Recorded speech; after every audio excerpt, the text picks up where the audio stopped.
Saludos, compañeros a todos y mi respeto al grupo. No había podido escribir porque andaba sin lentes. Me lo acaban de entregar y bueno, he podido leer los últimos mensajes porque, verdad, habían demasiados mensajes juntos. Pero bueno, creo que lo central aquí, la síntesis es que hay dos visiones claramente sobre qué hacer sobre la realidad y las dos visiones se sintetizan en el audio que mandó Hindu y en el audio que mandó Maripili. Por eso creo oportuno también tratar de hacer una síntesis, pues. Bueno, en primer lugar, yo creo que todos debemos estar de acuerdo con que la revolución la hace la mayoría. La revolución no la hace una minoría. Y bueno, eso nos obliga a preguntarnos, ¿qué somos nosotros en este momento? ¿Qué es el gobierno en este momento? Ni siquiera nosotros, el gobierno. ¿Es mayoría? ¿La mayoría del pueblo en este momento está apoyando al gobierno? ¿O el gobierno está siendo en este momento apoyado solo por una minoría? Porque bueno, si es la mayoría la que apoya al gobierno, bueno, nosotros debemos pasar una fase ofensiva. Tenemos las condiciones subjetivas, al menos en el punto de vista subjetivo. Habría que ver si la objetiva la tenemos, pero la subjetiva la tendríamos. Tendríamos la capacidad, la movilización, la vanguardia, el partido. ¿Ok? Ahora, esa no es la realidad, ¿vale? La realidad es que el gobierno no tiene el apoyo de la gran mayoría. ¿Eso qué significa? Que desde el punto de vista subjetivo, nosotros no podemos estar a la ofensiva. Tenemos que estar a la defensiva. Y eso exige una táctica totalmente diferente que una táctica ofensiva. En segundo lugar, en el 2013 perdimos al presidente Chávez y perdimos la renta petrolera. Es decir, perdimos la base material que le daba sustento a toda la distribución de la renta, a todo el proyecto de capitalismo de Estado rentista. Pero también perdimos la dirección, que es precisamente lo que determina las condiciones subjetivas. Es decir, en un solo año cambiaron completamente las condiciones objetivas y subjetivas de la revolución. Hoy no tenemos renta petrolera. Hoy no tenemos una cantidad gigantesca de dinero para garantizar la comida de la gente, para garantizar la medicina de la gente. Y la gente está molesta, porque la gente siente, pues, bueno, que con Chávez se vivía bien y después de la muerte de Chávez esto colapsó. Razones por las cuales la renta se vino abajo. Bueno, hay razones internacionales, hay razones de falta de planificación, hay un conjunto de razones, corrupción, acciones del imperialismo, crisis estructural, pero en fin, colapsó la renta petrolera.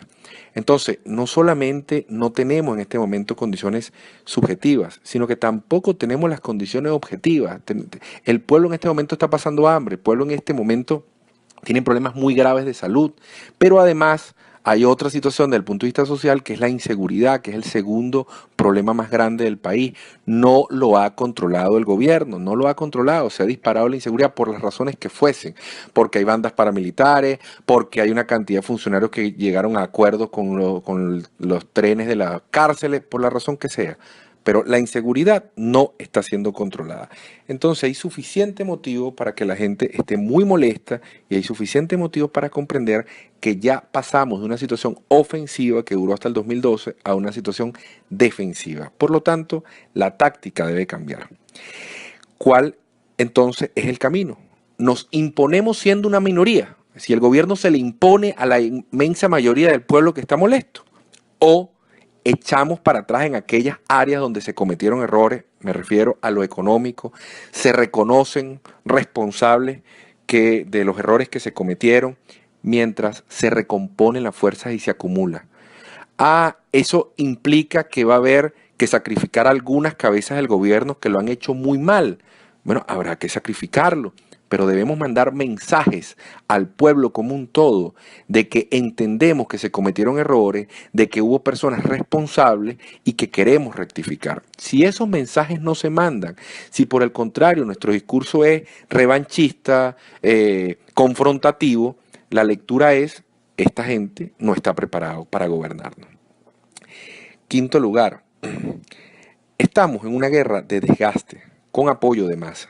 No se trata de una pequeña guerrilla urbana de 1000 personas que están haciendo golpes de mano y desgastándonos. No, no. Se trata de acciones violentas, pero acompañadas de grandes movilizaciones. Eso tiene una configuración que exige un tratamiento especial. Es imposible, imposible aplastar una violencia de esta naturaleza mientras tenga un apoyo de masa de ese tamaño. Viene un escalamiento de la violencia con golpe de mano. Todavía no ha pasado, pero es absolutamente previsible, lo dicen todos los manuales de insurgencia. ¿Qué debería venir según los manuales de insurgencia? Bueno, golpes a la infraestructura, por ejemplo, de servicios, de electricidad, tumbes de torres eléctricas, temas con el agua, etcétera, que generen mucha más zozobra, mucho más caos, mucho más molestia. Ya están siendo atacados incluso centros de salud, líneas de suministros de alimentos, entre otros. Sabemos a qué me estoy refiriendo. Otro tema central para poder abordar este tema de la violencia es que hay que diferenciar entre fascismo al odio irracional, a la intolerancia, etc. El fascismo, en primer lugar, es ultranacionalista. En segundo lugar, con la mayor calma del mundo, el fascismo como doctrina reivindica el asesinato del otro. El fascismo, por naturaleza, no reivindica ni llama a elecciones. El fascismo se mueve en estados de excepción. Esa es otra característica del fascismo. Otra característica del fascismo es que no acepta intervención extranjera, no acepta tutelaje extranjero porque es ultranacionalista. Entonces, el fascismo es una cosa que yo no creo que estemos exentos de fascismo, yo sí creo que hay fascismo, pero la gran mayoría de lo que estamos presenciando son conductas reaccionarias y sobre todo de un odio exacerbado e irracional que está presente en estas manifestaciones. ¿Y por qué señalo esto? Parece tonto, un juego académico, pero lo señalo porque con el fascismo no hay diálogo posible, pero con el odio sí hay, si buscamos cuáles son los factores generadores de odio y los desinflamos. Continúo. Es imposible, reprimir a millones de personas que protegen a decenas de miles violentos. La represión de la Guardia Nacional, que está siendo por demás en muchas ocasiones, por lo menos filmada de forma inadecuada, por tratos crueles, etc., está sumando grandes cantidades de personas a la violencia, lejos de apagarlo. Hay episodios, no sé si han visto lo que ha pasado en muchos edificios, llegan y revientan los portones y se meten a los edificios donde hay guarimberos, donde se esconden guarimberos, 10, 15 guarimberos, pero entonces empiezan a golpear las puertas o a allanar. Por ejemplo, hoy han estado haciendo allanamientos de viviendas sin ningún tipo de orden y además indiscriminadamente, un edificio completo por la fuerza. ¿Es que acaso eso va a enfriar el conflicto?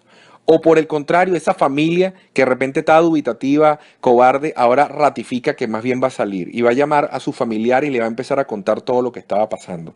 Esos videos que se están viendo, allanamientos a edificios, a familias, sin ningún tipo de orden, sin ningún tipo de control, es decir, en un estado de excepción, ¿a quién favorece? ¿Realmente enfría el conflicto? Continúo. En este instante, la poca legitimidad que tiene el gobierno, y la legitimidad me refiero precisamente a la magnitud del apoyo que tiene, que es muy bajo, y todas las encuestadoras, incluso las encuestadoras del gobierno lo corrogen, ¿okay? Con este escalamiento del conflicto, que obligará indudablemente, si seguimos bajo la lógica de cero diálogo, bajo esa lógica va a obligar a la Guardia Nacional a usar fuerza letal. Eso lo dicen los manuales. Es decir, si me están disparando, yo voy a empezar a disparar. Hacia allá va esto. Y si la Guardia Nacional usa fuerza letal, me pregunto, ¿el ejército va a tolerar eso? ¿El ejército va a estar de acuerdo con que se use fuerza letal no contra 10 o 20 violentos, sino contra 50 o 60 o 100 violentos en muchas partes, respaldado por decenas de miles movilizándose? ¿Va a estar de acuerdo? ¿Qué va a pasar en el escenario internacional si salen las fotos de francotiradores disparando a la gente con muertos?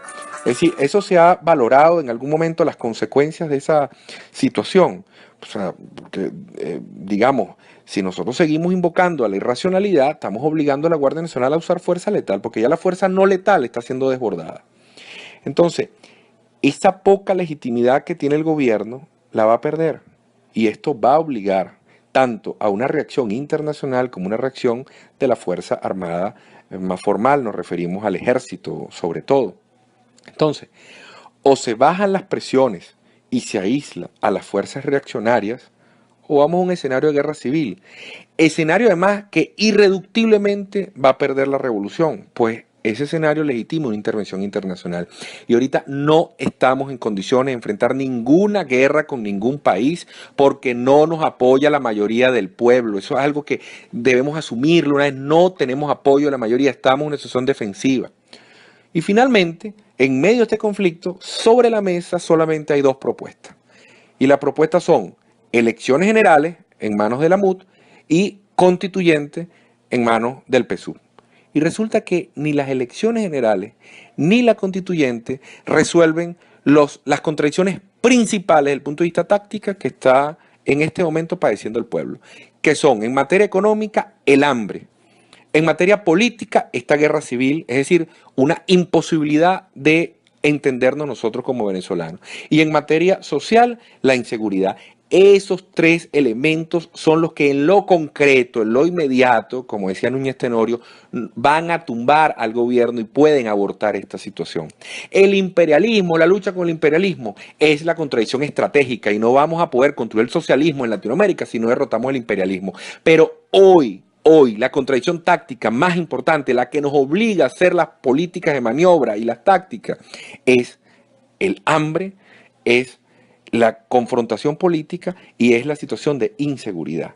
Esos tres elementos son los que hay que resolver y ninguna de las dos propuestas que están sobre la mesa resuelven esos problemas. Entonces la pregunta, si se llaman elecciones regionales, ¿se van a resolver los problemas del país? No, no se van a resolver, como tampoco lo van a resolver la constituyente ni las elecciones generales.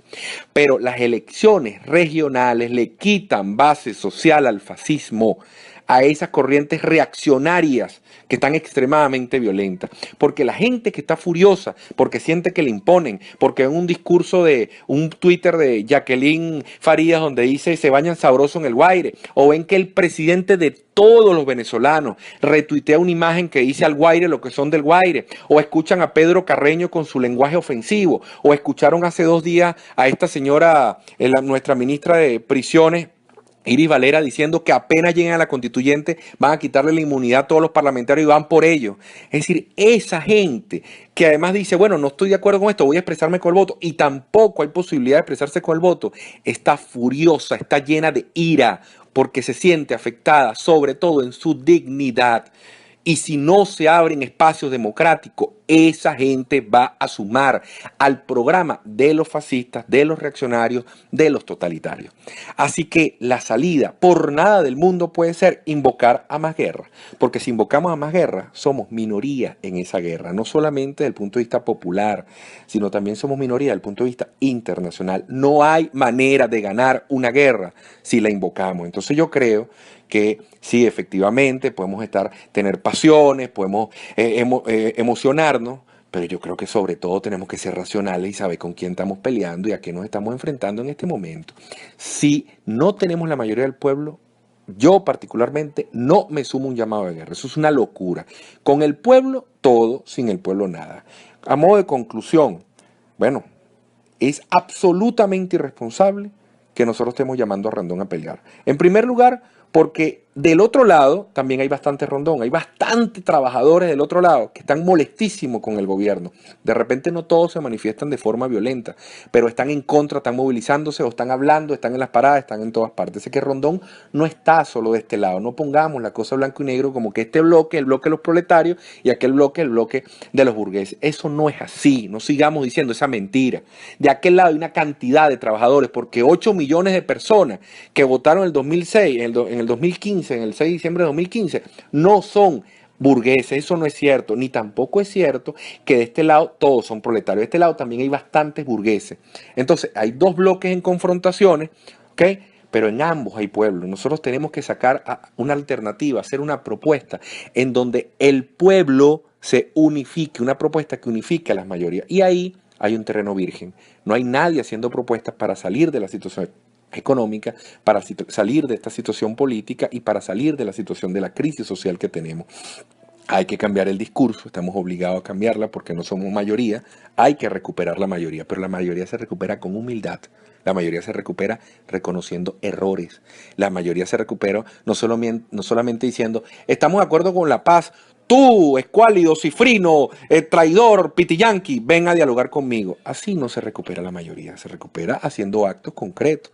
Entonces, seamos responsables, que aún estamos a tiempo de salvar el chavismo y evitar una guerra civil.